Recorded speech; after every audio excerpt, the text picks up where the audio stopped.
office, we have to wear something that covers our face. So I just wear it all the time. Okay, the webinar stream on YouTube will be starting in a moment. Good move, Brian. Thank you. Oh, and it's ginger ale. It's I not- was wondering. It's coffee. It's vodka. Lucky you. Okay, No, the YouTube H2O. stream has started. I'll second that. Good evening, YouTube viewers.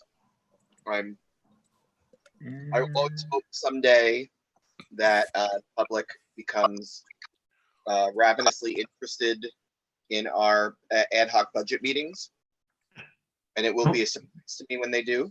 But in Don't the meantime, forget to remind them to smash the like button and to subscribe. smash the button. Yeah. We have a goal of having at least 20 subscribers by the end of the week. Mm. We're currently at 9, I think.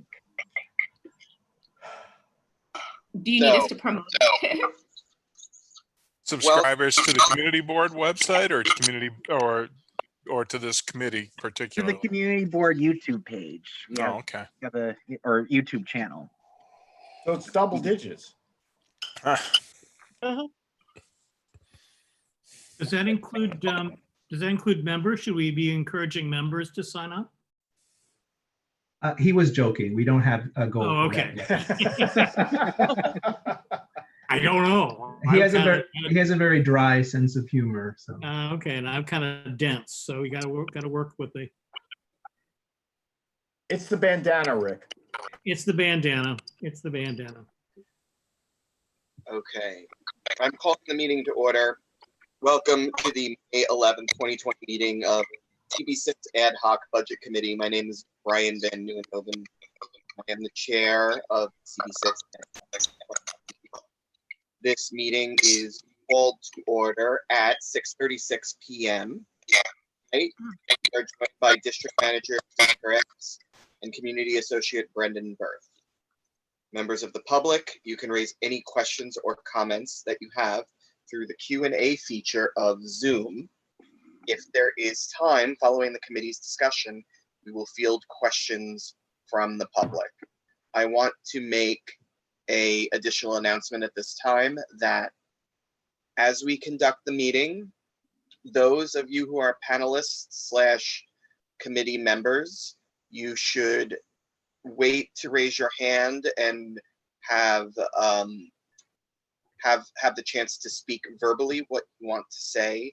Please do not use the chat feature in Zoom to say things that you want to say out loud to the committee or to the public, because that will not be recorded and it will not be a part of the official discussion, and we cannot conduct the meeting in that fashion. If I am correct, Brendan, who volunteered to take minutes of tonight's meeting? Reshma volunteered to take minutes. Thank you, Reshma. Okay. So Reshma is taking minutes of the meeting. Now is the point where we will do attendance by roll call. District Manager Jesus Perez. all right. Can everybody hear me? Yep. Yes. All right. So when I call your name, you will have the ability to unmute yourself and you will say present. And then afterwards, I'll announce that there's a quorum. Brian Van Nieuwenhoven, Present. Jim Collins, Here. Rick Eggers, Here. Paige Judge, Here. Karen Moore. Karen Moore. Okay. Reshma Patel, Here. Jean Santoro, Here. Claude L. Winfield, Here. Ava Marie Lassiter. Ava Marie Lassiter. All right. We're missing 2 folks, but we do have a quorum.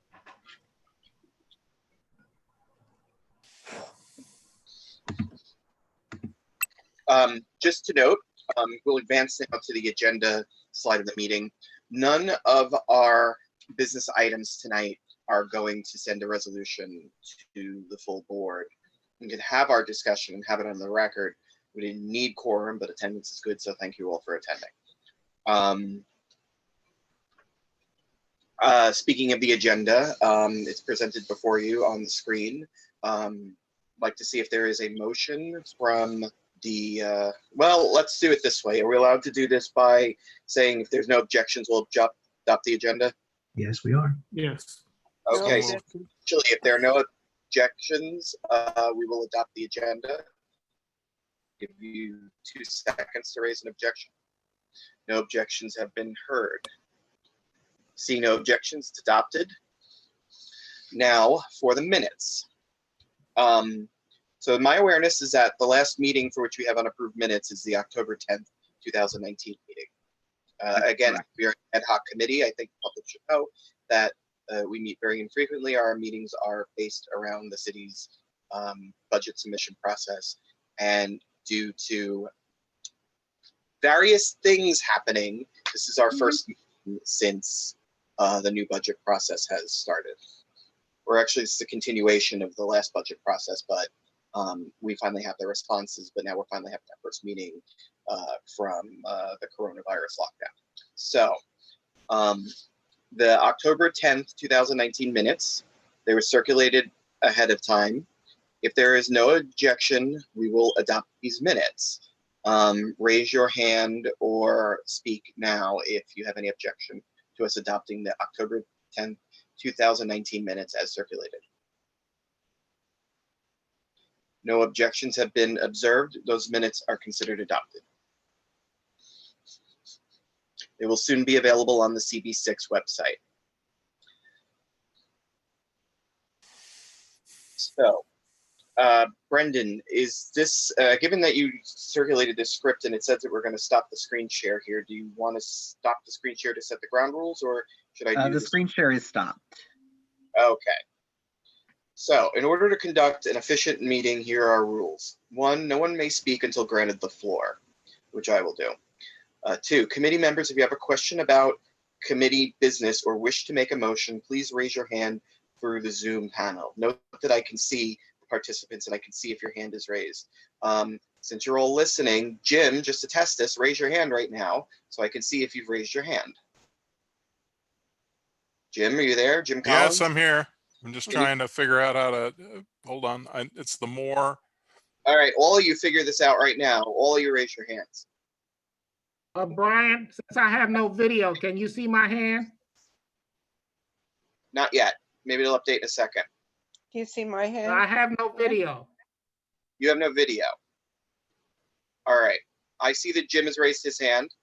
Claude, did you use the raised hand feature? It doesn't, on my screen, I don't know what's happening, but it only says disable video. Okay. So Claude, just say Claude here when you want to speak, and I'll note that you're in queue. Jean, are you able to use the raise hand feature? Yeah. Paige? I have my hand up, but I don't know what to press. There. There's You nothing. need to Now it's gone. so that it, Oh, it says live on, should I hit live on YouTube? No, Paige, tap your screen and you might get some buttons that appear. Tap your Oh, screen. stop. Share, wait a second, hold on. Panelist, it looks like it says panelists or participants rather. Yeah, click on the participants. Participants. Yeah. Okay, And then you and click, raise hand, I'll hit Yes. raise hand.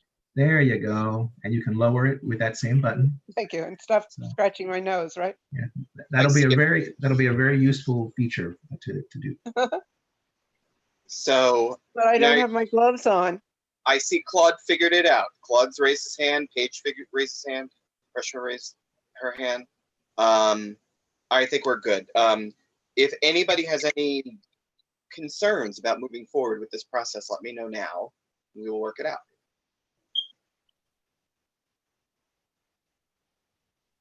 Okay, as noted earlier, Zoom does have a chat function, but chat function should not be used for committee business or questions about agenda topics.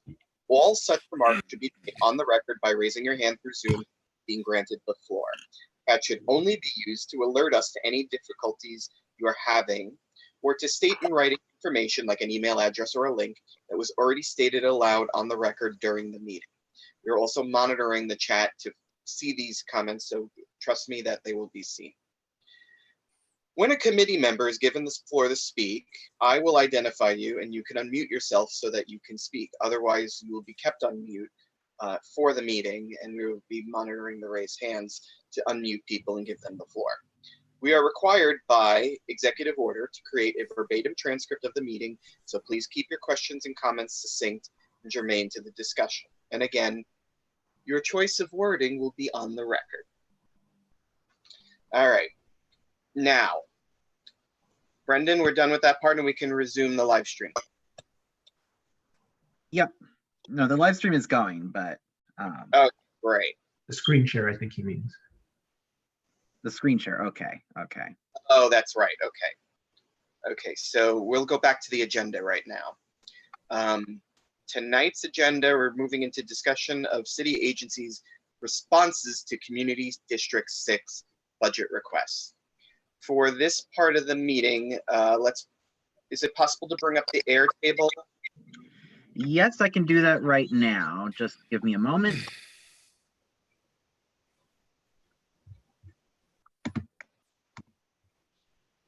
Just give me a moment to share that particular screen.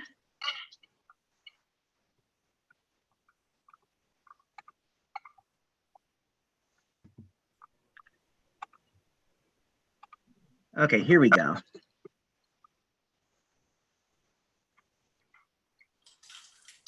I also have it loaded as well, so I only have a read-only copy. I guess it doesn't matter, I'll communicate what I need to communicate. So here we are. My intention for this is for us to not have a bespoke discussion for every single one of these items. That said, I want us to communicate basically how we're going to handle this. So if we have a budget request that the response from the city was great, we'll fund it, it's awesome, look forward for more information, then that is our plan and we have no need for discussion at this time.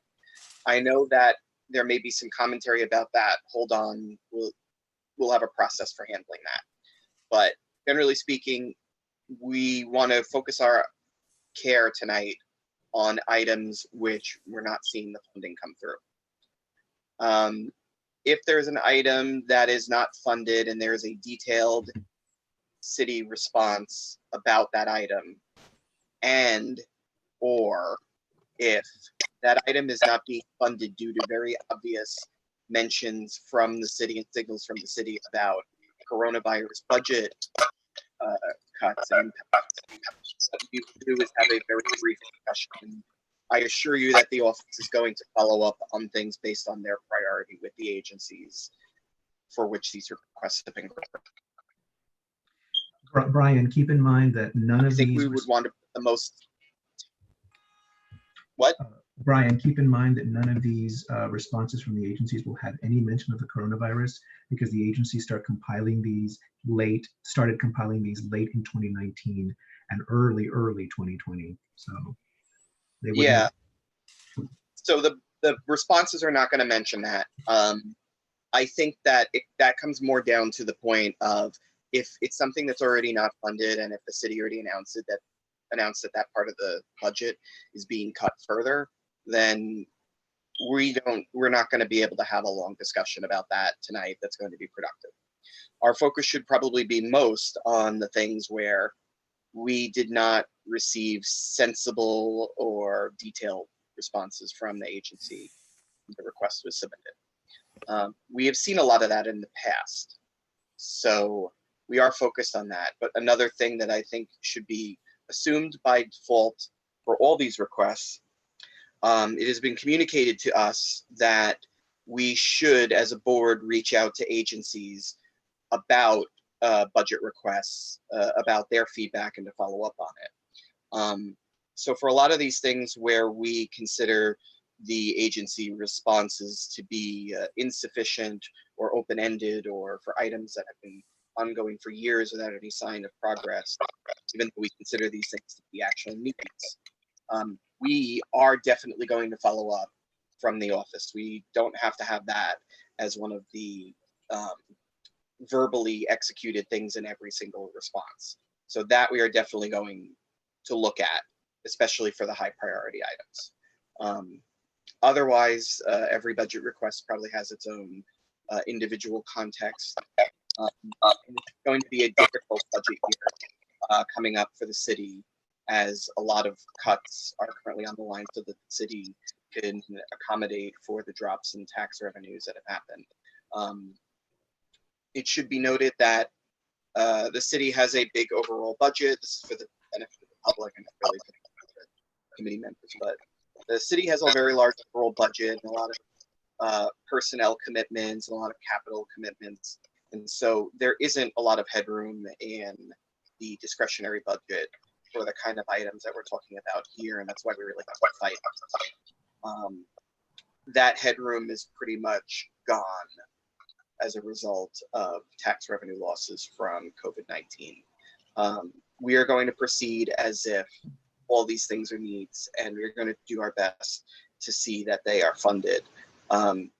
But our realistic expectations are that it's going to be a challenging period for us to address a lot of these things. And we're going to have to be very focused on the high priority items that are achievable. So that being said, does anybody from the committee have any commentary so far? I see Jim has his hand raised. You have the floor. Just given the fact that there are going to be significant budget shortfalls and challenges, I'm wondering if there's any consideration given to reprioritizing this list of budget priorities so that we can achieve those things that we might achieve and put aside those things that we may not be able to. I mean, if something is a $20,000 budget item as opposed to a $10 million budget item, obviously the 20,000 is more likely to be funded than the 10 million. I'm just wondering if we've thought about reprioritizing these so that we can take into account that reality. The priorities were set when we approved and submitted in October. Our next shot at this is fiscal year 2022's budget. Is what? I'm sorry, you broke up. The next shot that we have at this is in October when we submit for fiscal year 2022. I'm sorry, I can't figure out where the button is for. Okay. raising Well, your hand. Participants lower right.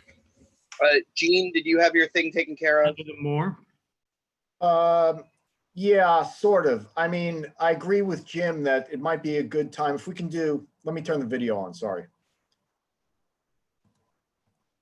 And then Claude will If be. we could do a quick and dirty, like top 10, it might be useful. But we can't, as you said, so that's why I lowered my hand, because if we're locked into this from the beginning of the budget process, then we just have to ride it out and see what happens.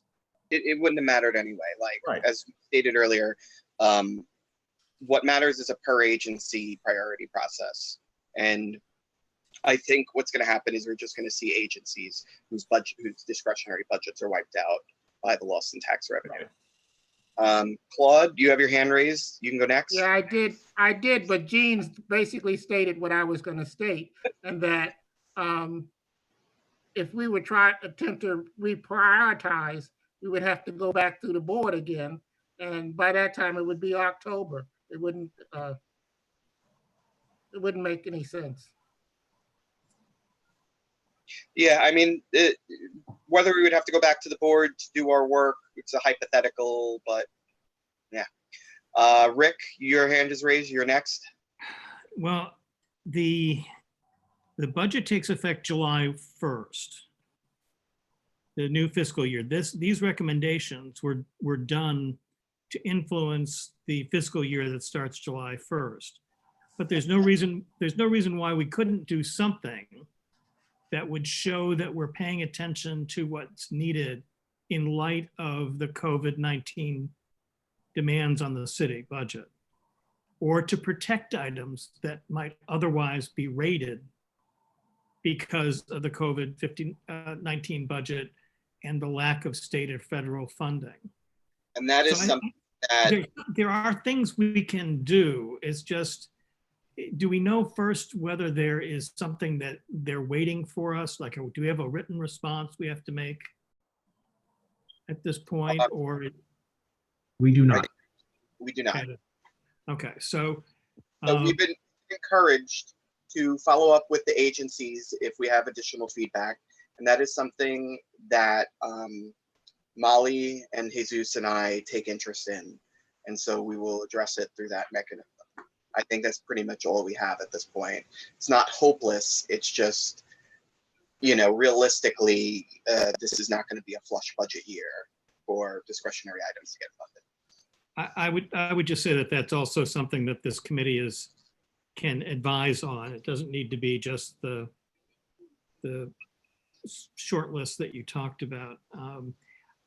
I don't think we can do it necessarily today because I don't think people are very familiar with the items and how they might be affected. But as it goes along, I think one of the things we need to do is sort of be prepared to defend some of these things from rating because they're not going to get funded, which may, and some of that may include things like housing budgets and homeless services. It's an interesting point because like a lot of the stuff, particularly on the capital list, these are not things that can be rated. They're things that don't exist that we're asking for new funding and it just probably won't be given. But if we're asking for a bridge over 25th Street in the FDR, they're not going to not do that and take down another bridge. It's, you know, it's just not going to get done in the near time frame. It's going to skip a year. So with capital requests, I think all these things are very important. I hate the idea that they would all just skip a year because of this bolt of lightning out of the sky. I just think that that's exactly the situation we're in, though, to be totally realistic. As far as expense requests, when we get to them, I'll keep that as a consideration about personnel rating, budget rating. I would say, though, that I think the committee can serve well by communicating with me about items that they're flagging in the course of this discussion. And then following up with, I think we can do a follow-up. Jesus, is it proper if committee members follow up with me afterward to say that they've seen something in the expense budget that they wanted to flag for our attention? Or should that be done tonight in the meeting for sure? They can always send you an email with their concerns, and it can be just taken up on the record at the next budget meeting. Right, and because it's all stuff that's, you know, that stuff that's already in the expense budget register, and the idea that that our attention would be on any particular item that could be rated, like that's just information for us, because we don't have any information about what would get rated or what would be cut back at this point. Like I know that the mayor is working this out with the council, but the mayor has some things that have been shared basically via press release and then filtered down to a 30-second comment. We didn't have anything delivered to the community boards for us to be on notice that expenses were being cut in areas that we asked about. I would just suggest that we're getting close to the end of the year that we are active. I mean, we only have the full board meeting in May and the full board meeting in June under usual scheduling. And yet some of these things may need to be acted on during that time. I just would raise that as we may need some kind of resolution at some point. One of the things they do that we forget about is they play with the budget during the year. This is not the budget is never locked in stone. They come along and they'll cut back if we're overspending because they have to have a balanced budget at all times. So we want to make sure that some of those balanced budget items, when they come in, like, what are they called, pegs? Yes, Yeah. When something like that happens, we don't want them cutting out community boards as a city function, for example, or even cutting back on current funding for community boards. Just to use an easy example. An easy example would be to say that, you know, we encourage the city to maintain the budgets of the community boards. We may not be able to say, I think we said we want them to increase it. We could say, well, we understand there's some problems. Let's not cut that area. Let's keep that the way it is. And there may be other things too. Can I just ask when our next Well, I budget think meeting would be? everybody has to wait to talk until they're recognized. Yeah. Um, I've I had my think- hand up a while. out here, Nope. That was Is my that- fault, sorry. No problem. But one thing I think about these, especially with budget requests that already exist, is that I think the chair and the office are empowered to speak for these items via our prior actions. So I don't think that there's a repetitive need for us to continue to go over it.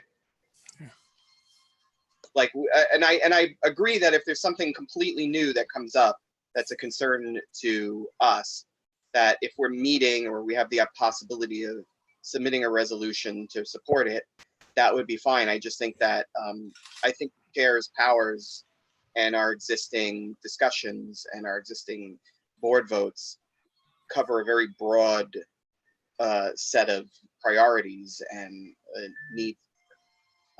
So if we don't have to pass a reso, we can still do it. If somebody identifies something that you strongly feel we need a new resolution to address, I guess we can address it in the course of this meeting as we're going through the items.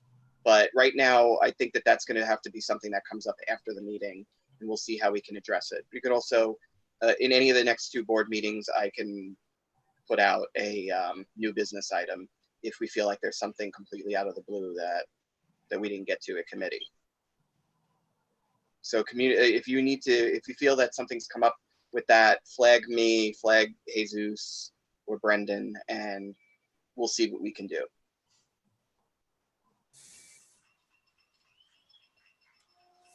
All right, so we got more hand raising. Let's Jean. Well, yes, Jean is the last person. Next. Yes, Jean, you have the floor. Yeah, okay, thank you. I just wanted to speak in support of at least some of what Rick said, not necessarily the full board approval or need for thereof, or however you want to put it. But the idea that maybe we should look at this list, not just for itself, but also for the near future when we're going to be facing this again on the next round, and try to come up with at least some quick and dirty priorities that we think need to be defended, because I think it's a very good point. You know, people are going to come around with axes, we know that. And it's going to be some broad cutting as well as some more scalpel type work. And we want to be able to protect some things that we think are key. And we need to identify what those are, I think, out of this very long list. Clearly, most of them are not going to be in that final list. Yeah, I just think that one of the things is what we have to discuss tonight is the responses from the agent about the priorities we already submitted. We're currently missing information to give us affirmative intent to cut anything. Right. But what I'm suggesting is that we should be a little proactive, at least in terms of how we're thinking about it. We should be a little more strategic. If not starting this second, starting very soon, because this is going to be coming at us for some time. And we need to figure out ways to try to entrench or protect some of the things that we're really wedded to. That's not going to necessarily guarantee them. We all understand that. But I think it's something that just in terms of how we're thinking about going forward, we should be thinking in those kind of strategic terms. What is it that's the bedrock? What is it that we really need? And at the same time, what's the low-hanging fruit that doesn't cost very much, that's useful, that we could also possibly pick? and balance those two sets of Priorities. priorities as a way to look at this. I think it gets to the, I think that this speaks more to the idea that we can pass a resolution as a letter to send to the city that says, that lists all the things we think are important, and it'll be the size of a phone book, and everybody knows this information already. I think that one of the difficulties in the process, just to speak very realistically about the political environment and the media environment, is that there's a real risk that something that really is needed, that really affects people, is not something that we can cut for next year, and it will be lost in the shuffle of other things that inspire a much more fervent political response. And I think one of the things is that from the budget priorities and from the budget cuts that have already been suggested in the media, that I see what is getting cut, which is things like Vision Zero programs, and I see whose budgets are actually going up in this thing. And so I think a lot of this is already shaking out a little bit politically, trying to head off certain groups who might object to some of this stuff. Where do we sit as that in a community board? Well, you know, you show me any news program in the city that raises the concerns of a community board above the police union. So if you can show me that, we'll get right at it. But until then, realistically, like, I think a lot of our concerns we're going to be fighting for very scant attention to desperately undo some of the suggested cuts. And then, and I think, yes, we need to be strategic about that. But like, I don't think as a committee or as a community board that there is an effective tool for us to use other than calling the agencies, giving our feedback, reinforcing what we've already submitted, and then us individually being encouraged to reach out to our local elected officials who have a much stronger voice on these things than the board ever will.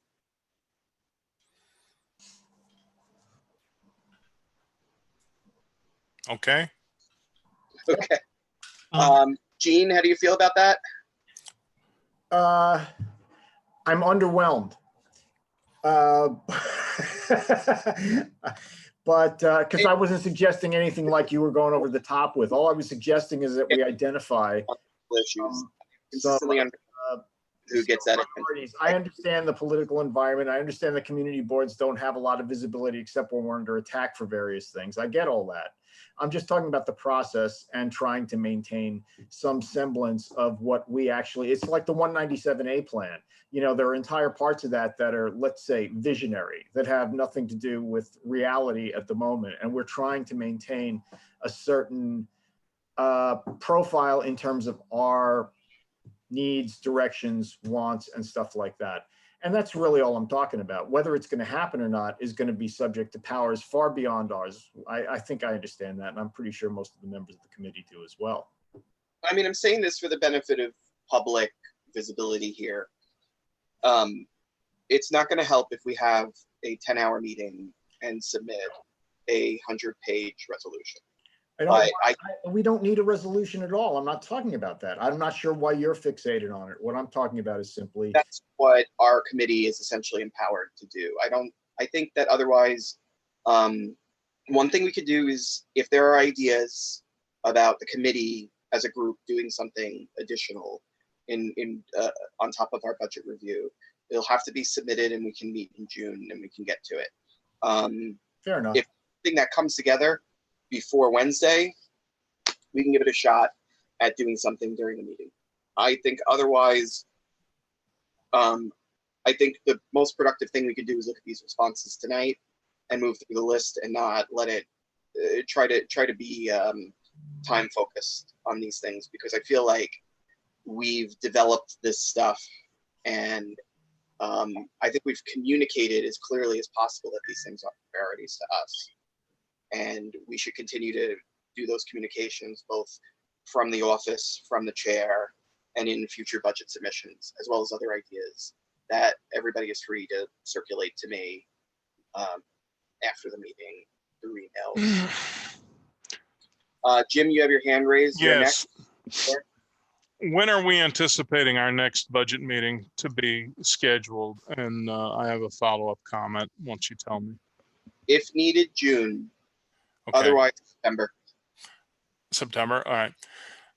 One of the things I'm going to suggest with respect to the shortfall in the city revenues is that rather than having all these vector type spending proposals, as in more X, more that, more whatever, you know, more staff for the parks, more enhance care services, et cetera, et cetera.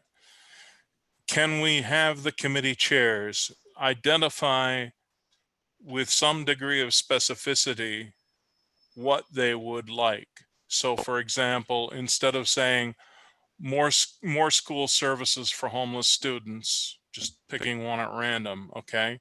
Can we have them identify with some degree of specificity, you know, X number of tutors, if that's what they want? Or with homeless, you know, more homeless units, can we have them say 400 additional affordable housing units? Because what you're going to get with all this more and you know, simple vector types requests is you're going to get a flat out no. Whereas if you put it in an identifiable metric that they can address, you will have a better opportunity, in my view, of having a serious discussion about it. And this has kind of been a pet peeve of mine in the budget process for some years, but now specifically, given the revenue shortfalls of the city, I think it's a very important element that we need to have the chairs address. And since it will require some homework on their part, we should address it now as opposed to whatever, September or June, when we start doing this. Can you be more specific? Just have address the chairs who have made the request and ask them, since we're most likely going to roll this over for the next budget cycle, just have the chairs address specifically with some metrics what they would like. If they're saying we want more affordable housing, identify how many units, what type do you want. And if it's 2 or 3 budget items, you know, if we want, say, more veterans housing or more housing for physically challenged, or for, you know what I'm saying? And saying a specific number, 50, 100, 200. To speak to this. Say again? I have the concept and I want to speak to this. So what you suggest is currently our gold standard of submitting a budget request. And we do ask the chairs to be specific in this kind of regard. If they don't, can I just interrupt for a second? Because I've waited a while. Instead of accepting it, we should reject it out of hand. With that, if they don't have the specificity, we should tell the chairs, we need specificity. If you can't provide that, we're not going to consider your request. We're not going to include it in the budget process. When we have a request, we ask for both evidence to back up the request and specificity along the lines that you request.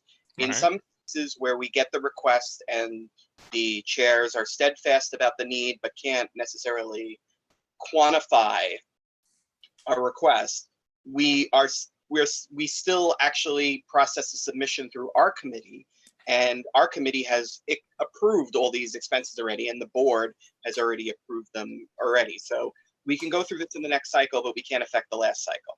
In addition, that's what I'm talking about, is the next cycle. In other words, put it down for the next cycle prior, when you submit in October. Let's finish it.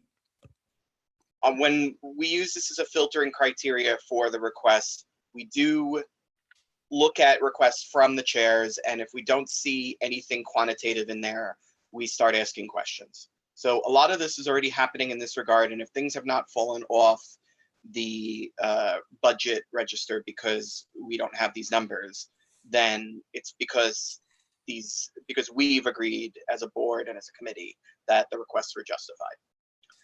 Moving on, Rick is raising his hand. I'd like to give him the floor.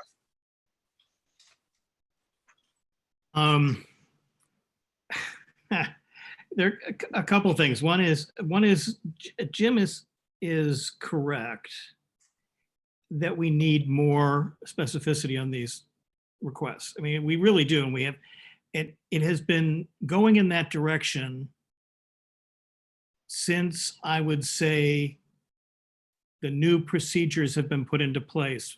Pedro was very good about starting this, and it's continued since then. I was not, I can say when I was chair in this regard, when I was chair of the committee, we were not as good about getting specificity. We need that specificity in order to get things done. And we're going to need it even more under a tighter budget in the fall. But let's remember where we stand as far as timing, just so people don't get lost with this. What we're looking at here can't be, I mean, correct me if I'm wrong, Brian, but this has to be related to the July 1 budget, not we start in the fall working on the next year's budget. So I'm just wondering how much time, other than to say, is to collect whatever information has been circulated since the executive budget was issued. Maybe we have something we can respond to from that, and then move on to next year's consideration and try to get working on that specificity now. That's exactly what I'm proposing, just to be Yeah. clear. I'm talking about it for the submissions that we do in October. And since it will require some time and some study, I suggest we have the chairs do it now, start addressing these now in their various committee meetings, Well, so that they've they always- can come up with hard numbers. They get given that instruction for they're intended to do it in June and then in the summer if they have to. But it almost never comes back that way. I just have to tell you, it's pulling teeth to get the specificity. But I would say it's time to start paring down the number of requests that are not specific. We might not want to. Or giving them a lower priority. Well, I mean, we can't, some of it we can't. Some of it we can't really tell. We can't tell some of this stuff exactly. We don't have the information needed. The agency does. So it requires a real lot of work from our committees to pull the information out. Because, I mean, we don't know how many units are of affordable housing we can legitimately ask for, or where it would be most likely located without a greater interaction with the agencies themselves. And we got to start doing a little bit, we got to start doing more of that. But we got two separate things here. We got, what do we do now? Are we expected to be wrapping this up and responding to something that's come out recently from the city? And if so, we can say, we understand how tough things are right now. We will support actions of the city as long as these areas are protected. A certain social services are protected. But then really start digging down for next year. We got the time to start. Now is the time to start planning on next year's Exactly. cycle. So Exactly. just a couple of things here. First of all, Brendan, can you take an official note if you have Notepad or whatever? Let me know if you don't. But just a note to follow up with me to bring up with Molly the concept of asking for quantitative requests for the budget requests. We will discuss it further. I do have to conference with Molly on this because this is not about like us. This is about sort of process things that that we might be able to handle in a certain way, but like there's nothing really in the board charter or in the city charter that says that we must handle it in a particular way or not. And so I want to make sure that we have that discussion because we're an operating organization and we're just doing, in a lot of these cases, very,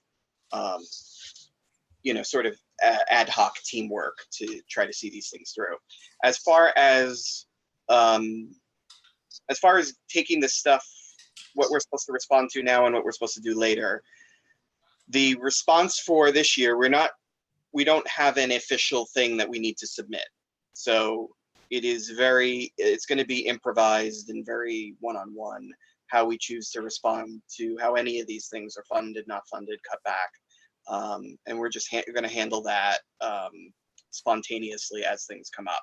As for next year's submission, yes, we are going to have additional meetings. Our submission is due October 31st for fiscal year 2022. We will likely have 1 or 2 meetings before that to work all the stuff out. Please put any attention that you want to in feedback. Hopefully before the next meetings that we have after the summer, you have the whole summer to look over these things, request information from the office, and try to find additional detail that might help any of these things get funded. I think that's all I have to say about that. Jim, you have your hand still raised?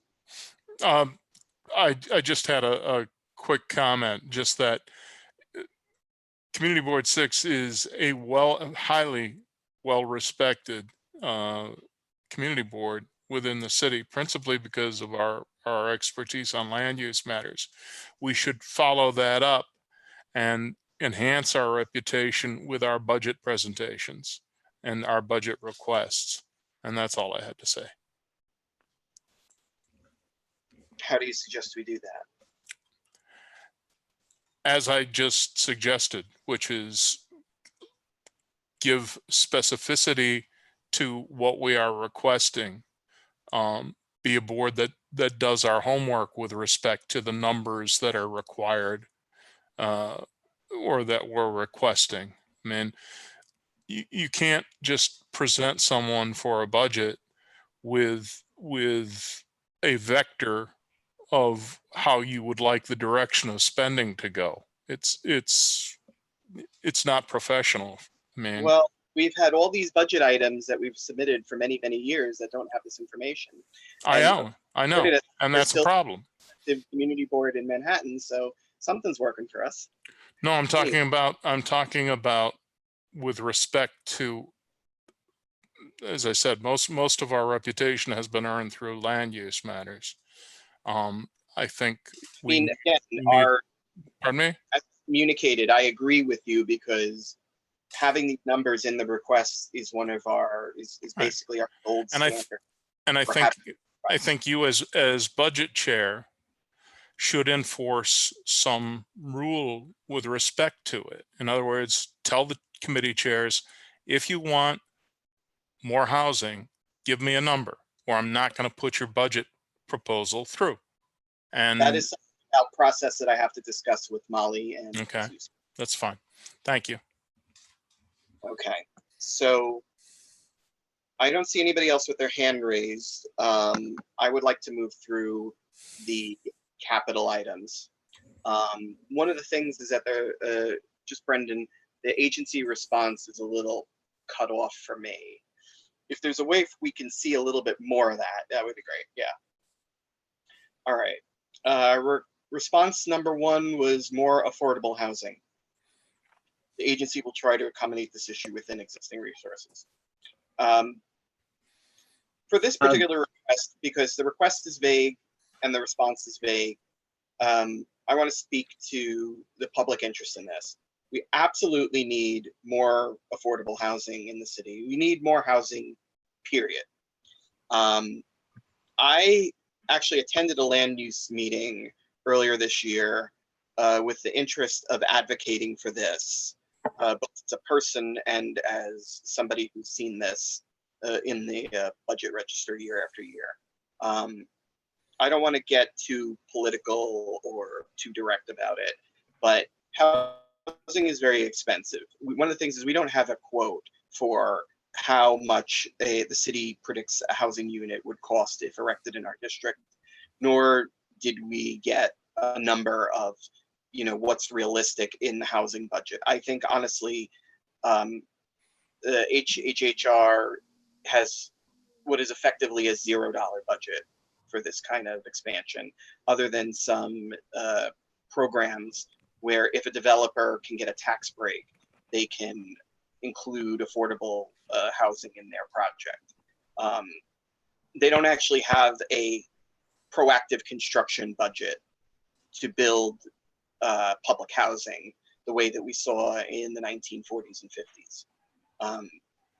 So realistically, we can continue to ask for that. We can put it at the top of the budget register. I think it's super important, but I think that this is one of those things where we might actually weaken the request if we added numbers, because the cost of the need is exorbitant. And I think that meeting this need requires a completely different way of the city and handling human needs. I'm not not downgrading it or mentioning it in a way that is trying to reduce anybody's expectations. I think what I'm saying should motivate anybody who's listening to this to do whatever they think they can do that is effective to fix this problem. Because we've even seen it with board members. Housing is not very affordable in this district, and it puts a lot of people at risk for other issues in their lives. We've actually lost board members who have moved because they needed to find new housing, and they decided that this district, it was impossible. Even though these were people who had seen, who had made very big commitments to operating locally and being local leaders, that the affordability issues in this district for housing just caught up with them. Again, I think you should be all motivated to persuade the city to handle this in a completely revolutionary way at this point. Until then, I cannot see a case for doing anything but putting this at the top of the list every year, numbers or not. That's all I have to say. I don't see anybody with their hand raised. I would like to move on to number 2.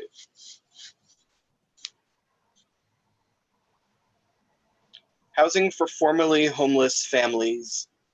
Agency responses, the agency will try to accommodate this issue within existing resources. Whatever I just said about the last item applies double for this item. The city needs to revolutionize how it prioritizes handling this item and allocating capital for it, and making land available to fulfill the need, because it's just not meeting the requirement at this point.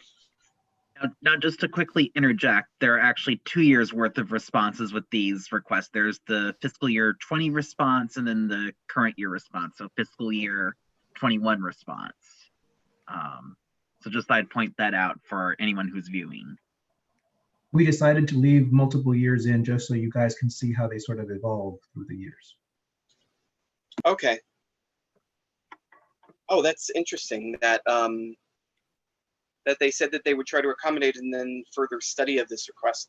It's actually regression. Yeah, I don't like that. Let's move on to number 3. Note that while I'm talking, please raise your hand if you have anything to say, because if I stop talking about an item and nobody's hand is raised, we're going to move on pretty quickly. ADA compliant subway stations. For information regarding the status of this request, contact the Transit Authority. So that's a bit of a dodge. This is Jean's favorite budget item. Jean has made the case before, and it's not a bad case, that the New York City Transit Authority is a state agency under the auspices of the state operated and funded MTA. The reason why that this agency request is still on the budget is because the city does contribute capital to the MTA and could capitalize infrastructure to add compliance to stations. As a matter of fact, although nothing was directly done in this regard, money is fungible, and ADA access was added to certain stations close to our district in recent years of the MTA capital plan. Also, the First Avenue station that was just expanded will now newly have ADA access. We were additionally looking at the Third Avenue L station, as a station that could possibly benefit from that. Although the Union Square station has ADA access and is close by. In any case, I think this matter is important. I think the response is a little bit of a dodge.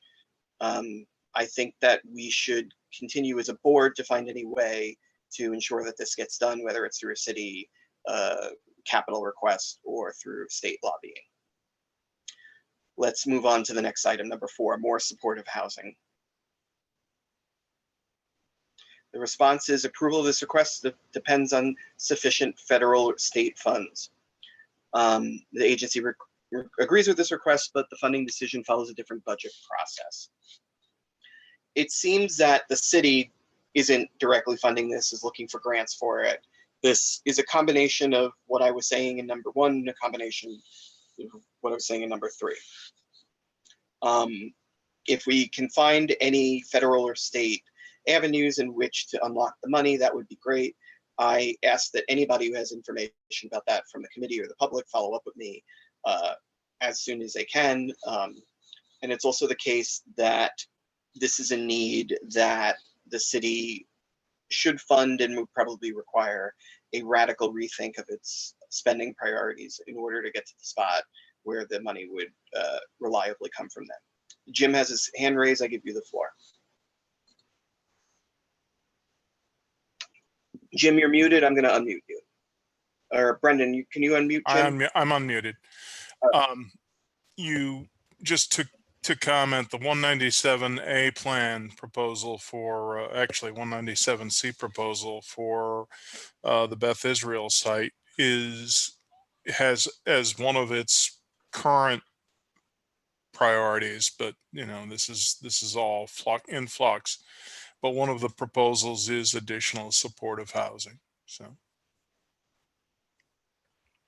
Okay. Seeing no additional hands raised, we'll move on to number 5, continuous esplanade. One of the things that we've requested is for us to have an East River Greenway that is continuous and not poorly provisioned all the way from East River Park in the community board below us, community board 3, all the way up to the border of community board 8, which is the board above us on the east side. Our board has multiple discontinuations and insufficient spots. The current year response is further study by the agency as request is needed. The request requires further EDC, supports the activation of public space, working other key states. It's word salad. The committee for this is Land Use and Waterfront. Can you just close the window out so I can see which agency it was submitted to? And just to confirm, it is EDC. Yep, it was submitted to EDC. Yeah, 10-second explanation for the benefit of any public viewers. EDC is a public corporation that is funded by the city that owns key spots along the waterfront in our district, and they do not have our priorities. So we are continuing to work with EDC about activating space that they control that can be used to help fulfill this request. But part of the request also requires an outboard greenway built on the side of the UN, which in part requires some of their permission and a lot of budget funding. And then also there's a part of the greenway that can supposedly be built on pilings in the river near 53rd Street up to 60th Street. And there was a bridge recently approved and went through the courts that was supposed to lead to that. And the city already made announcements that they were funding that, and that's going to be a capital priority for them. We can continue to follow up with that. EDC's response is a little incomplete, a little bit against what various stakeholders have promised at this point, including promises to close the gap at 14th Street, a narrow part near the Con Ed plant where there's not enough room for people to pass. That has gotten renewed attention during social distancing because people can't use the greenway without coming in close contact with one another in that point, while there's still 3 lanes on the highway, while there's no need for anybody to get in a car in Manhattan anyway. So we are looking at all this stuff, and unless there are any additional suggestions, I assure you that everybody on board is thinking about this stuff at the highest priority and their top level creativity to try to make sure that that gets done. Our next item, expand Bellevue Hospital's CCPEP facilities. The response is the agency will accommodate this issue within existing resources. The agency agrees with this request. The project has been put out to bid and awarded to a vendor. It's expected to progress without delay. What is, remind me, jog my memory, what are the CCPEP facilities? It's a, The It's- Children's Intensive. yeah, Psychiatric program. Okay. yeah, For children. At Bellevue, emotional, yes. CCEP at Bellevue. All I can say about this is we take a special care to make sure that this does not take a multi-year hiatus from funding priorities. Because if we were, when we reconvene to discuss CCPEP. submission, we will probably be made aware of COVID-related insufficiencies that will be important to fund at that point. This will probably slide right in under that. It is also not particularly a very expensive project. We will see what we can do within the resources we have to keep this on track for getting funded. What I think, though, is that this sounds generally like a positive response, but some of the money may be temporarily reallocated for COVID.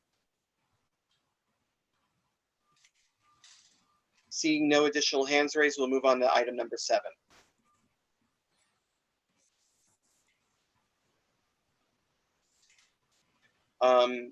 Reading this, I'm seeing that basically NYSHA needs $560,000 to complete this. They agree with the request. We can bring this up to our elected officials. I know that discretionary funding is likely to be tight from the elected officials, and that participatory budgeting for this year was canceled. We will try to get this in with the earliest possible funding opportunity. This might be one of the things that is temporarily bumped for more pressing budget needs, but this should not be a multi-year layoff from this. And I actually like the idea of us trying to utilize some novel funding mechanisms to get this funded. Seeing no hands raised, I'll move on to number 8. Number 8, new park in CD6. This was a big swing. The Parks Department definitely does not have the space or the funding to fulfill this request as stated.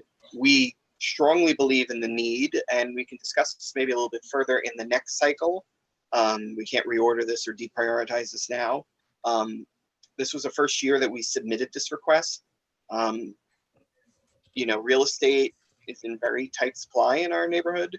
I think we need to continue to fight for open space and accessibility for our neighbors. And if anybody has any clever ideas about how we can advance this cause and fulfill this need for people in our district, definitely communicate that to us ASAP.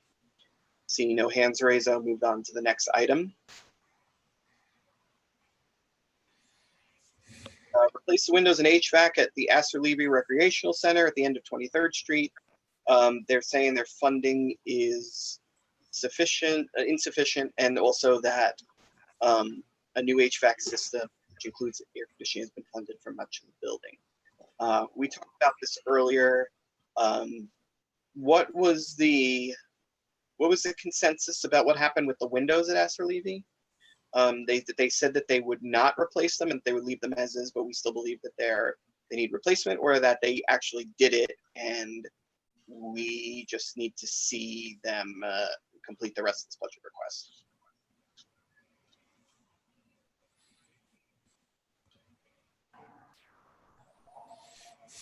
And I don't think anything really happened with this.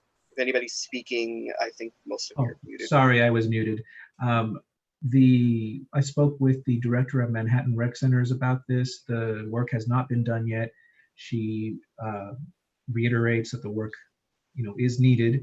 It's just that funding is an issue, and that I since followed up with Parks regarding an estimate for all of this work. and they have been promising it to me for a while. Steve Simon at Park says he has it, he just needs to review it, but I still have yet to see it. So we'll follow up again with them on that estimate. Thank you for your work on this. We will continue to press them on this. This is very important to us. Again, gold standard here is to have these numbers if the agency won't actually provide them. It's very difficult, and I think that doesn't degrade the need for the estimate, because we're actually identifying the objects that need to be replaced, and the cost is a moving target with some of these agencies as always. Rick, you have your hand raised. I give you the floor. Yeah, first, I think Jesus is right on the money on the direction he's going. That would fit the comment that Jim made earlier. Get the specifics, get the costs, get that kind of stuff down. The other thing I'm interested in is, as we go into the next cycle, when we're talking about a recreation center, and there's another one on 54th Street that we're suggesting something for the roof. I don't know how much we need to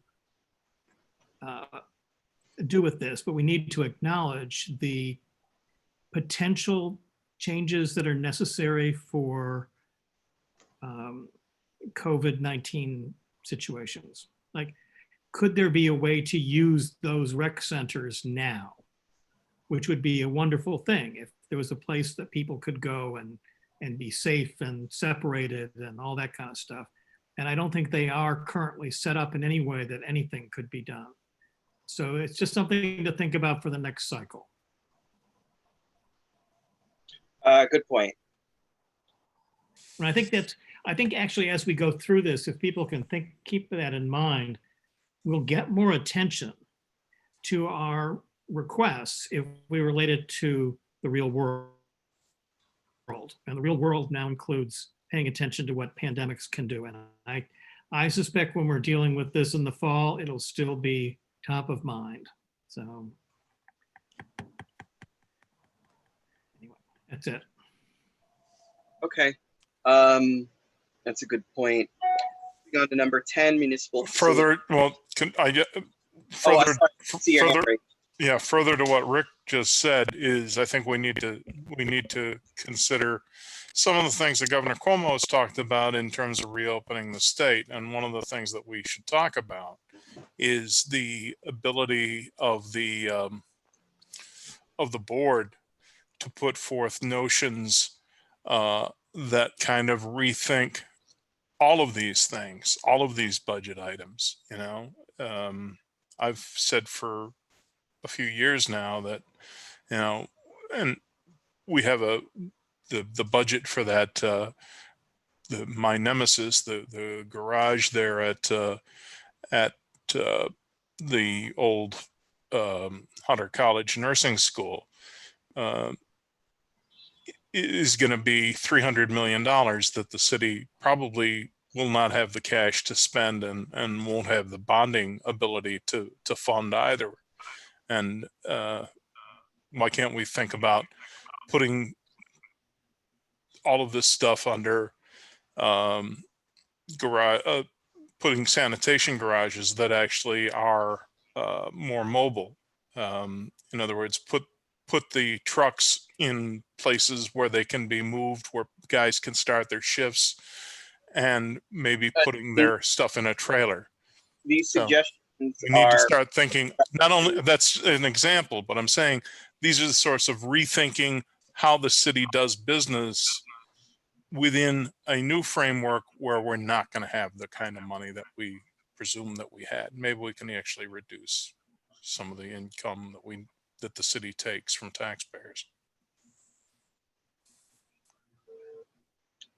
Rick, you have your hand raised. I'll give you the floor. I didn't intend to, but I will say that since Jim brings it up, that's something that each of the committee members of the budget committee have a certain responsibility on the committees on which they serve to bring up exactly that kind of comment. That every committee should be thinking about the creativity and the cost. You know, creative solutions and cost-effective solutions are a responsibility of each committee, not the budget committee necessarily, in in the final. But as members of the committee, we should get out there and talk to our committees and remind them that they need to do this. That's it. It's a whole new paradigm. Yeah. Okay, item number 10, municipal facilities for CD6.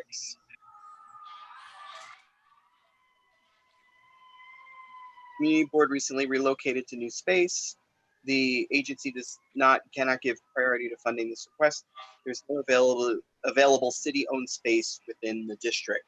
And I think that this request, if we bring up the actual explanation of it, it is for essentially multi-purpose public space to be able to use for city business meetings, additional community board meetings, etc., stuff like that. Let's leave that up for 30 seconds. I won't dictate it.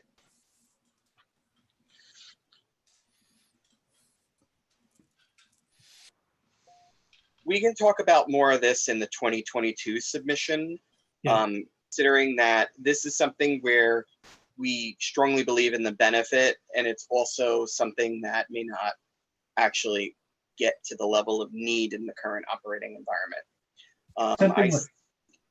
Something like this might actually be one of the questions, one of the items that could be sort of rethought in light of the coronavirus. For example, just the office, the actual office part. Either offices need to get bigger so that people have the space to spread out a little bit, if that's going to be the new normal, or the city moves towards a more remote operating stance, where a lot of the offices are sort of minimally staffed, and then everyone is working from home. That's something that back when this was being written, no one conceived of this. As far as the municipal space for large meetings and things like that, well, we don't know when we'll be able to have large meetings again. If we ever are, and it's safe to do so, certainly the request would still be valid. We do need to have great spaces. Just even meeting through Zoom, one benefit of it is now everybody has a microphone, everybody is heard, everybody can be more or less seen. We have, it's a bit more orderly, and having sort of souped up spaces would allow for some of that if we need to be back in person with everybody. Now, it's going to be quite a long time before people are having in-person meetings again. Well, something like this would need to be rethought, but this may be something that may be along the lines of what folks are asking or mentioning in these comments that they're making about sort of rethinking some of these things with an eye towards what's currently happening.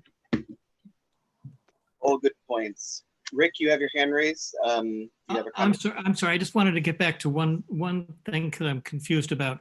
When we're finished with going through this list, what's happening with our conversation? What's the work product when we're done?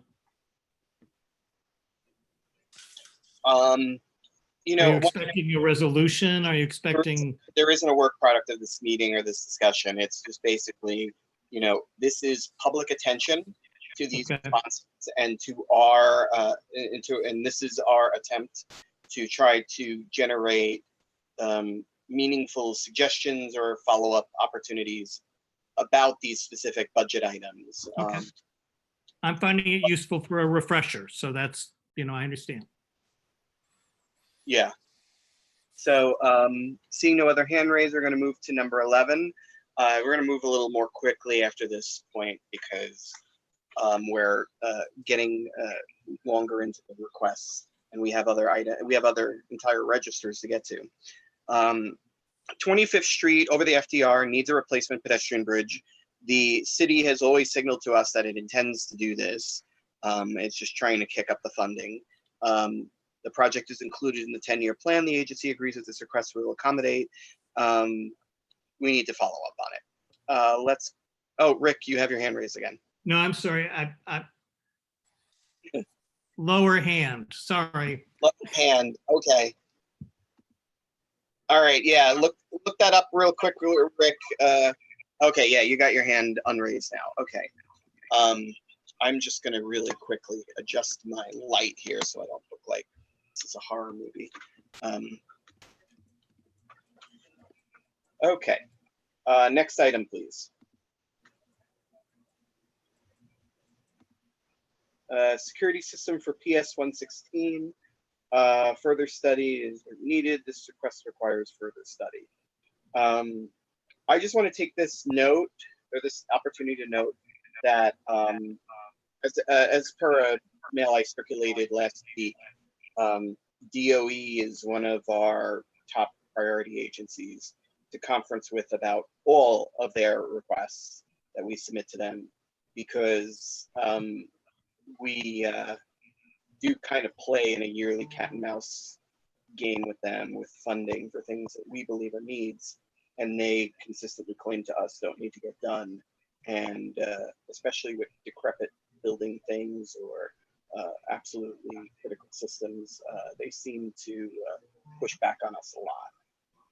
We're not going to take that lying down, and despite the virus, we're going to keep trucking on with that stuff. Next, we have the Post Office Truck Depot request. It's a new request this year. Which agency? We made this request to DOT.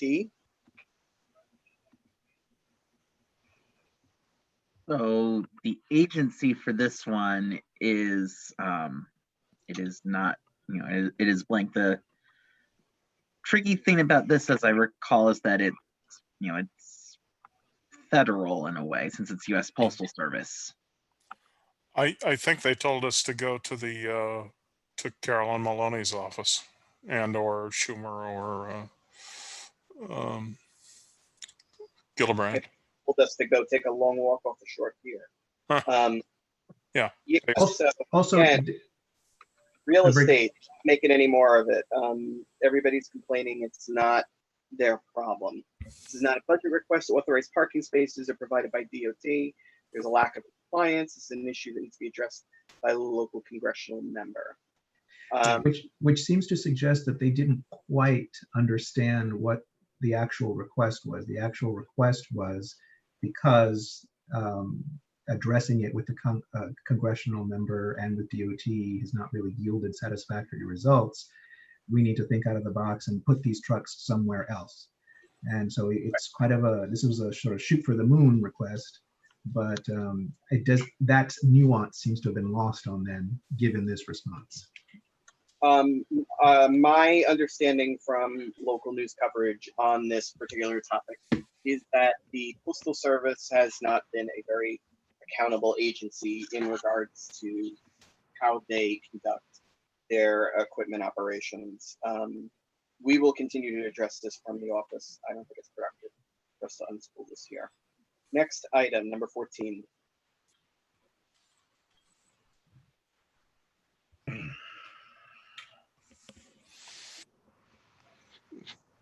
This screen sits in- Somebody expanded the screen. I couldn't read what it was. probably one of those Yeah. the text magnification things. Murphy Brothers Park Comfort Station. We'll see what their response was in a second, but we agree that that's important.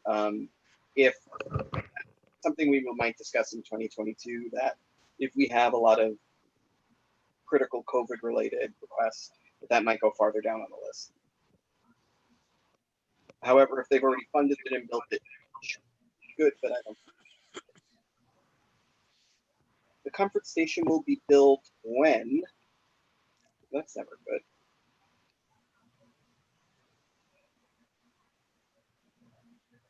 Brendan, is there an issue?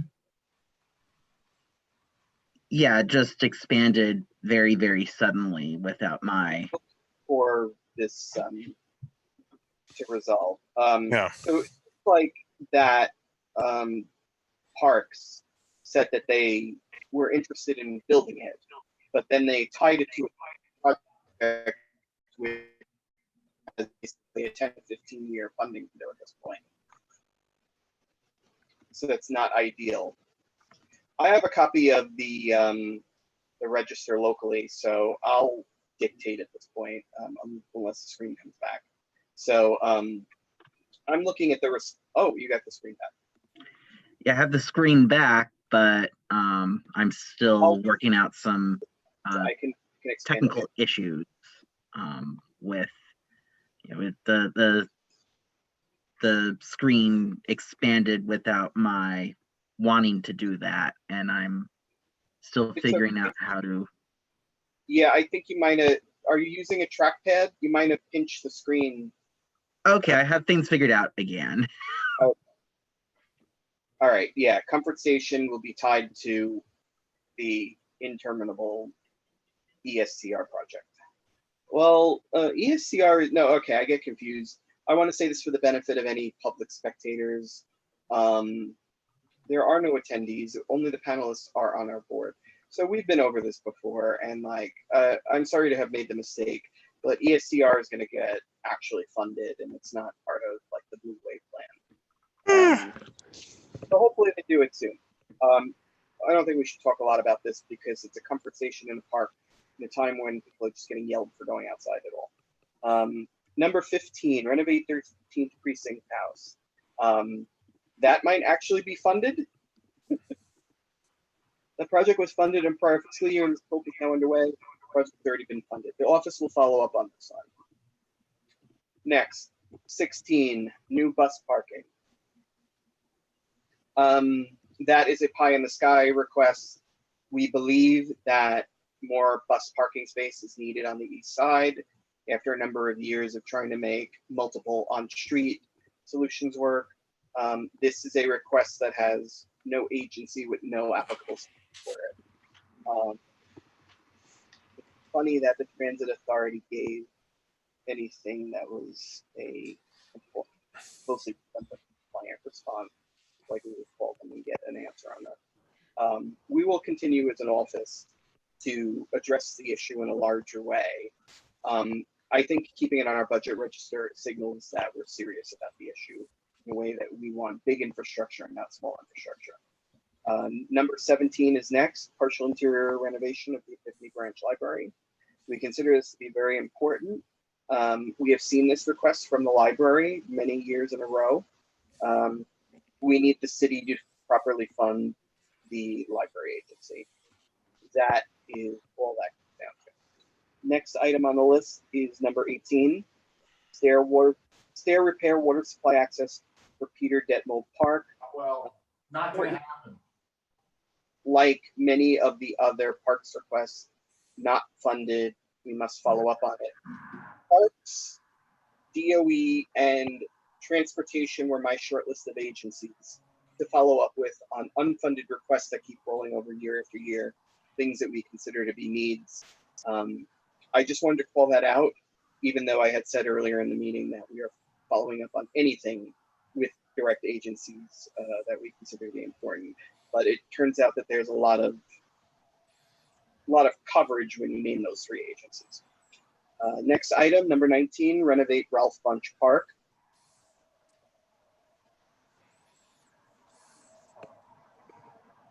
I will open this up so that folks can read it, but it is the same exact type of response as the last item. Number 20 is the next item.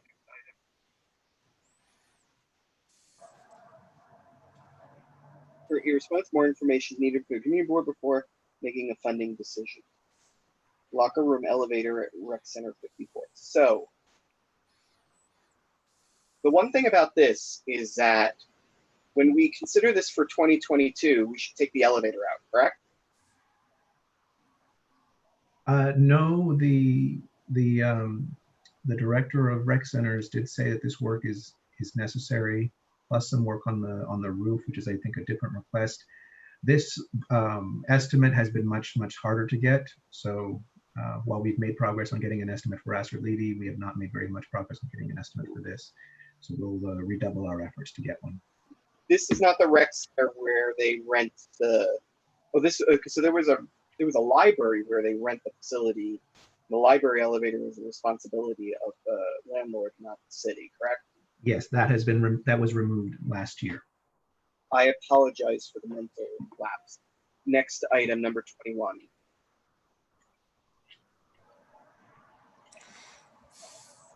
We'll leave this up for a few seconds. I will make sure that our board follows up on this request.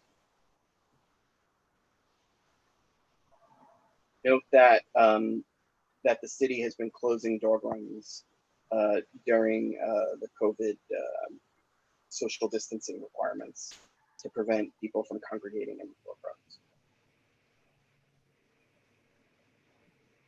Next item, number 22. This is one of our long-standing pie in the sky requests. There was something I heard about this the other day, actually.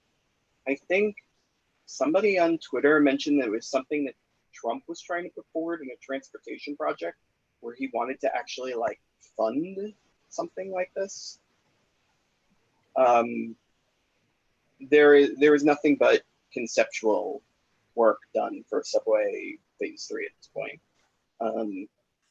We really think that this is a very important thing for the district. We will continue to fight for this. Number 23, dog run for St. Barton's Park. We can put that response up for a few seconds. We think St. Barton's is a good site for this. We think that this might be something that we have to follow up on, but might skip a funding cycle due to COVID. We can talk about this more in September. Number 24, install remediate drainage for curb cuts. This came out of my other committee, transportation. We think that this is important. We think that DOT and DEC should catch up a little bit on this. One thing I wanted to say regarding what Jim and Rick said is that, again, this is something where the status quo is not very good in terms of alacrity or fiscal responsibility. And so we need those agencies to absolutely improve on how they respond to stuff like this.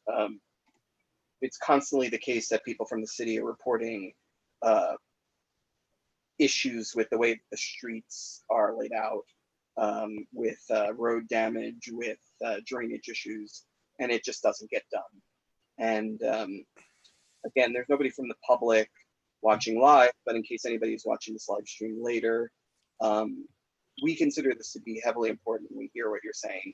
This is one of the top kind of complaint things that we get at the community board, that streets are basically impassable after rainstorms and snowstorms, and this would help deal with that. Moving on to item. It's also, if I can just say, it's also a matter of the city having civil liability on some of this stuff, because people fall on the ice. People walk out into the traffic lanes and get hit by cars because they're trying to get around a huge puddle. Older folks hurt themselves. I mean, ultimately, it's a cost-saving measure to go about making these repairs and making sure that there's adequate drainage, but for some reason the city doesn't want to seem to address it. If that's the only argument that gets our civic leaders to move on something, our civic leaders should be replaced. Next item.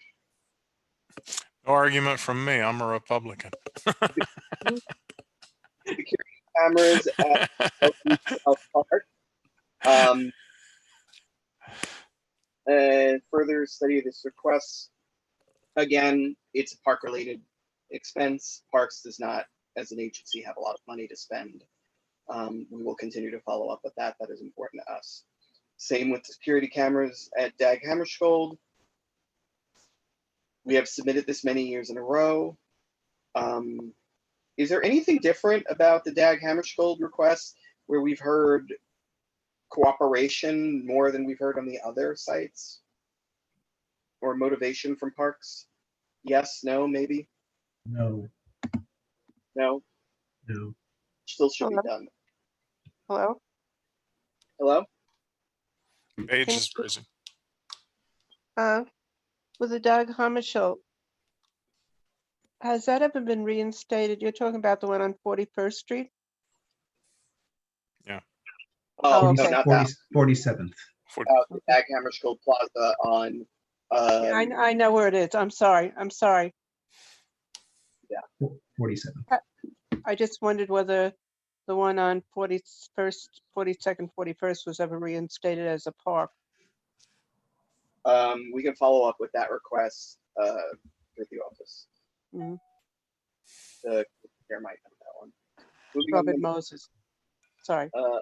additional electronic resources for libraries in CD6. We're going to move real quickly right now.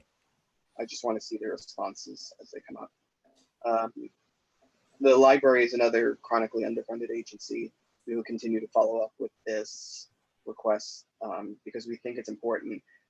One possible difficulty to motivate all of you to potentially act on it is that we're stating this as a request for libraries in CD6. I'm pretty sure the library manages this in a citywide or borough-wide fashion. We do tend to have issues requesting things for the community board when they're funded in a citywide or borough-wide fashion. So we may be more effective in appealing to council members or agency heads or the mayor if you have it here. Number 28, repair of stairs lights at Tudor City's 42nd Street entryway. The agency will accommodate this issue within existing resources. This is not a budget request. Parks repaired the lights. We'll follow up on this. Number 29. Oh, Gene's got his hand raised. I did. Yeah, I wanted to go back to the library thing. It's not borough-wide or city-wide, it's system-wide. NYPL does what it does, Brooklyn does what it does, and Queens does what it does. Those are the three systems. NYPL does fund individual projects. We succeeded having Epiphany and Kips Bay both upgraded, just to clarify a little bit. Thanks. We had the libraries upgraded because there are facilities at sites in our district. But I think that the electronic assets are managed through the NYPL system, which covers boroughs in New York City. However, they're not by borough. They are by system, and we've gotten those budget requests eventually honored. It's taken years. It's like parks. It takes a long time, but in fact, that's how it works. Thanks. I think we should still push for this with citywide electeds to make sure that it doesn't get lost in the thing. But we'll also keep it on the list for now. So the Tudor City thing, that is a mess of a response, and we'll just have to follow up on it. Isn't that a repair? Isn't that a repair that should be in the expense budget? I thought they had, they actually corrected. Daniela had said that that had been taken care of. There's a lot of confusion around this, and every agency is sort of telling us a different thing. So we have to kind of sort out those responses and see who is right. Last time we checked, those lights were still out, but everyone seems to kind of point the finger at, oh, well, it's their responsibility. It's their responsibility. So it's untangling that. It'll. What is it? Tudor City, 42nd Street. What? The bridge? The actual stairwell. The sconces. The stairwell going up on the south side of 42nd Street? Yes. All right. I'll check it out when I do one of my walks. I'll report back. I'll do a walk at night. Also, I'll try to follow up with you, Jesus, on that particular request because I think that one's a tricky one. Let's go to number 29. Brian, it looks like Gene would like the floor. Oh, Gene, sorry, I'm apologize. Do you want the floor? No, I didn't. Sorry, I forgot to lower my hand. Okay. Number 29 is install walkway counters at various locations. Please contact the Borough Commissioner's office to discuss this request. I guess we will be doing that. That is the this is a budget request that was suggested to us by a board member, and we got a pricing on this where we were told that this would cost like $6,000 to $8,000 to install one counter. So we had basically suggested 8 locations or 6 locations in order to get it over the capital request threshold. this should be the easiest thing for them to fund. This is, I think, yeah, there's a while. This thing's been out there for a while. We'll have to talk about this for 2022 and we'll follow up with this. The next one's number 30. Build affordable research lab space and incubator space in the district. EDC has an active project in this area. Will consider the request in a possible future scope of work. I will discuss this with the office. Again, we're very far in the list. This is item number 30. We consider this important. We also think that, I mean, this is basically covered by 197A and also is something that we continue to put on the budget register. It would be a very good thing for our district if we could get this done. And this response is a little bit of a muddle. That said, we're far enough down the list that we might probably circle back around to this after we have our parks and our transportation and our DOE meetings. But I'll mark this one as something that could use definite follow-up. Next item, 31, overpass connecting Murphy Brothers Park to the Greenway. I think one of the reasons why this is so far down the list is because we think it would be a good thing, but it would be so massively expensive. But it's also tied into ESCR remediation efforts. We will continue requesting it. It would probably help if we could get somebody to give us an estimate, but because it's a bridge over a highway, I'm not sure estimates are going to be provided. Next item, 32. New playground equipment for MacArthur Park. Parks gave us the standard canned response. We think this is important. We will follow up with them. Again, if you have any ideas, especially with these parks items about getting it funded through Renovable Way, if there's any grants or any politician interest that comes to mind, please let us know. Ryan? Yes. Yeah. Gene, you have your hand. I do have my hand up. Yeah, to speak specifically to this. Yeah. There, video. Thank you. Okay. The traditional way to fund almost anything that Parks does in our district is to get the money from the council member.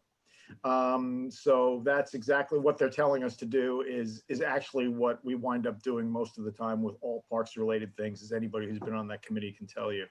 So wherever those parks are, I believe at least one of them is Carlina's, that's where the money's going to have to come from, the same way it did for the dog runs, the same way it has for various other projects. Right. Unless that there is some sort of revolutionary funding mechanism. In which case, I'll go to the Bastille with you and we'll pick up our buckets full of gold and start doing stuff. Maybe we could send Jesus to buy some lottery tickets. There you go. 33, new senior center. We've talked about this for years. We need more centers or facilities for seniors in the district. The responses have always been along the lines of that this is an agency that is not looking at that kind of budget allocation for the upcoming year.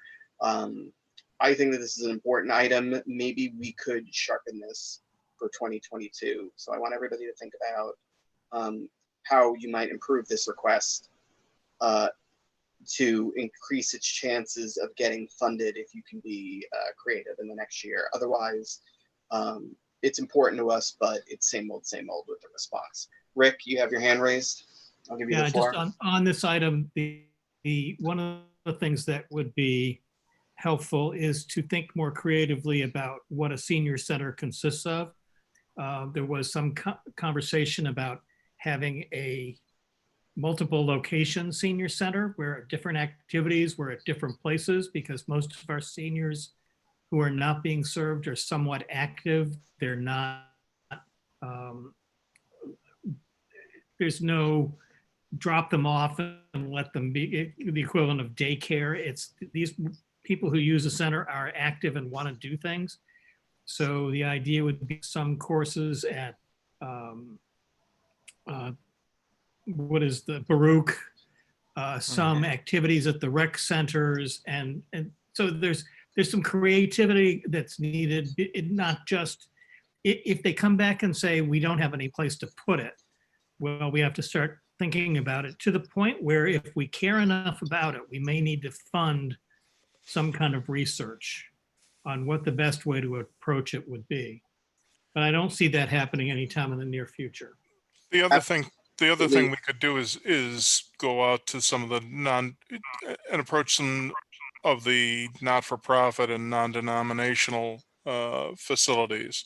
Epiphany Church at 22nd Street, 2nd Avenue had, and I think it still has, something called the 22 Club, where basically seniors could come in. It was open to anybody that wanted to come in. And they'd play their bingo and, whatever, strip poker, whatever it was that they normally do. And I don't want to get into. There are plenty of facilities like that all over our district, and we should probably be leveraging those as well. If you have suggestions regarding this item, it's germane to the committee that handles it, and we should discuss it in that forum. I honestly strongly encourage you to submit whatever materials to the chair of. I think it's. Hold on, I'm scrolling over. I'll send it off. Jesus, if I send you a general letter covering a lot of these notional ideas, can you distribute them appropriately? Sure. You can let us know. One thing it may be good to remember is that last year, the board did try to sort of do a good relook at all of its requests and tried to really see which ones were outdated, which ones we could not provide sort of good evidence for, or things like that. We did get rid of 18 requests last year by sort of taking a critical eye towards these requests. Now, some of them, I was in Molly's estimation, a few more should have gone, but what happens is that when we did approach the committees asking them, okay, do you have evidence for, needing a senior center? Do you have evidence for needing this or needing that? Is this a problem really in our district?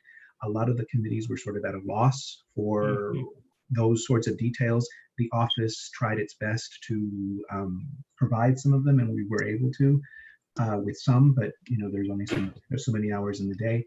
Wartime focuses the mind wonderfully, and this is a time where. Charlie, what's the name of the place on the west side that runs the consortium for the homeless outreach? Let me. I haven't recognized anybody yet. Charlie? Let you get the floor, and then I'll give it to you. West side. Yeah, I did have my It hand has up. the book fair and everything.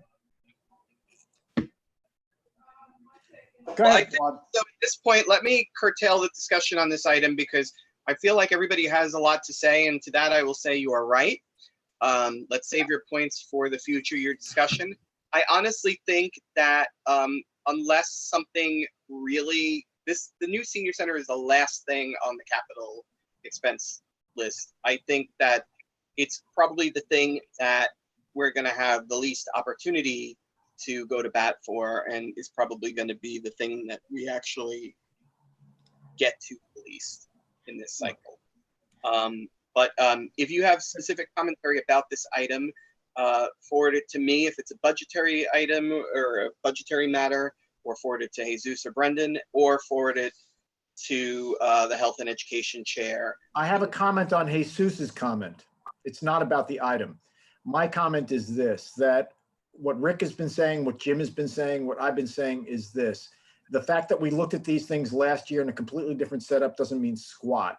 What we need to do now is relook at them completely in a different light. We're not going to do that now in time for July. We all understand that. But what we're doing now in part is starting to prep for that in our minds, because we have to do that. Regardless of what we looked at last year, everything on this list is subject to question.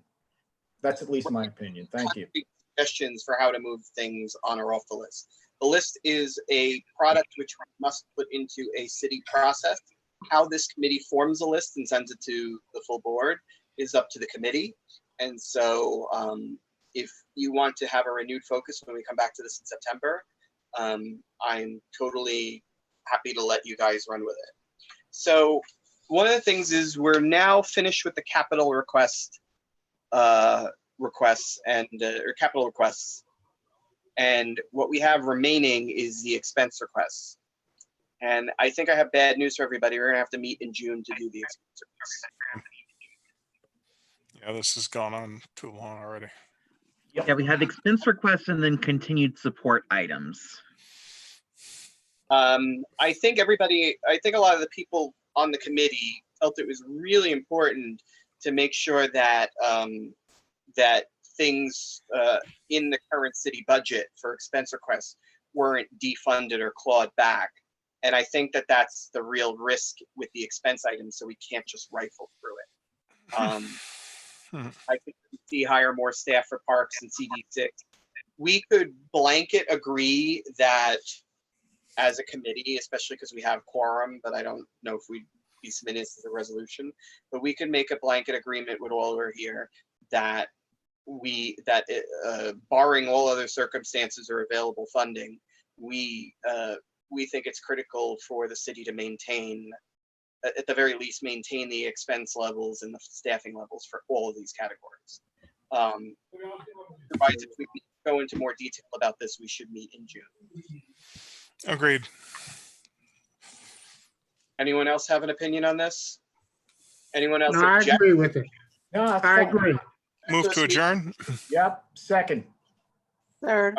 So, well, okay, so, well, I didn't put out a motion to adjourn. Did somebody make a motion to adjourn? No.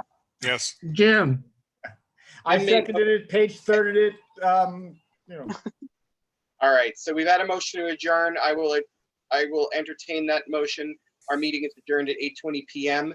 You should look in your inboxes for an invite to a hopefully quick June meeting where we discuss the expense budget items. Again, our default position on all of them will be that we want the city to, at the very least, maintain them, if not increase expenses along the lines of our recommendations. That is all. Meeting adjourned. Have a good night, Very well. everyone. Stay safe, everybody. Bye. Wait. hello? Hold on. Hold on. Hello? No, the invisible man wants to speak, hold it. Rick wants to say Hello? something. Thank you. I move we go Brian, to can a cocktail hour. Yeah, really, but Yeah, you- nobody who's invisible can come.